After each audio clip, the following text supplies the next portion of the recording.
तो आज की इस वीडियो में हम लोग जानेंगे थ्योरी ऑफ प्रोबेबिलिटी के बारे में, फार्मूला ऑफ प्रोबेबिलिटी के बारे में, और इसकी एग्जांपल क्वेश्चन एक करेंगे कि कैसे number of favourable outcomes divided by total number of outcomes probability हम निकाल सकते हैं। तो स्टार्ट करते हैं यहाँ पर थ्योरी ऑफ प्रोबेबिलिटी।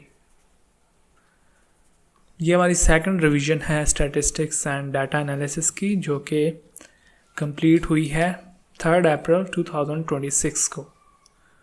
तो थ्योरी ऑफ प्रोबेबिलिटी जो है वो आज का हमारा टॉपिक है, जो कि हम डिस्कस करेंगे इस वीडियो में।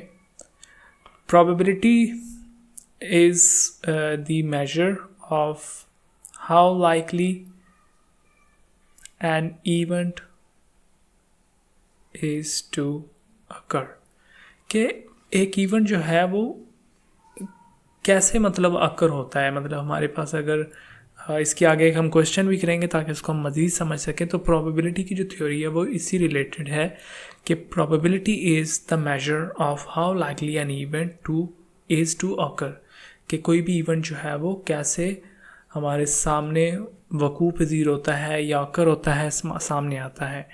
तो ये जो है प्रोबेबिलिटी हमेशा 0 से 1 के दरमियान होती है। It is always between 0 and 1। 0 mean impossible event, 1 mean certain event.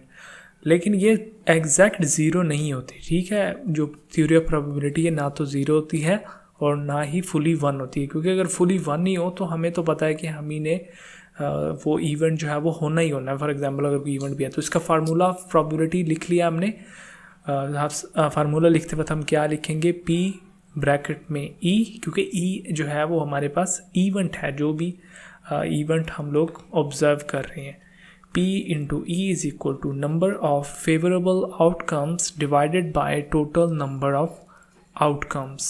तो ये इसका फार्मूला है probability का, formula of probability P into E, number of favorable outcomes divided by total number of outcomes।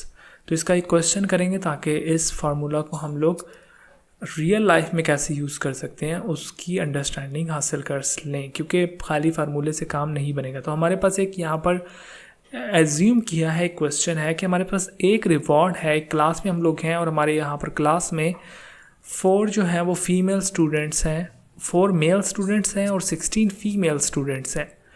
तो ये हम लोग क्वेश्चन सॉल्व करेंगे। हमारे पास रिवॉर्ड क्या है, 1 है, और हमारे पास टोटल जो स्टूडेंट्स हैं वो 20 हो जाते हैं। अगर 16 और 4 को प्लस करें तो टोटल स्टूडेंट्स आर 20।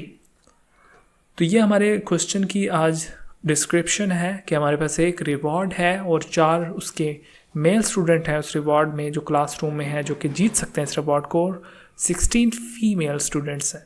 तो हम यहाँ पर प्रोबेबिलिटी निकालेंगे फॉर मेल। पहले निकाल लेते हैं। फेवरेबल आउटकम्स हमारी कितनी है, 4 हैं, क्योंकि हमारे पास 4 ही तो मेल है। P इंटू हमारे पास जो इवेंट है वो मेल है, और यहाँ पर P into male is equal to 4। 4 क्या है कि हमारे पास 4 तादाद है, नंबर ऑफ जो फेवरेबल आउटकम्स है वो 4 है, और 20 जो है टोटल नंबर ऑफ आउटकम्स हैं। 20 बार कोई भी इनाम जो है वो हासिल हो सकता है।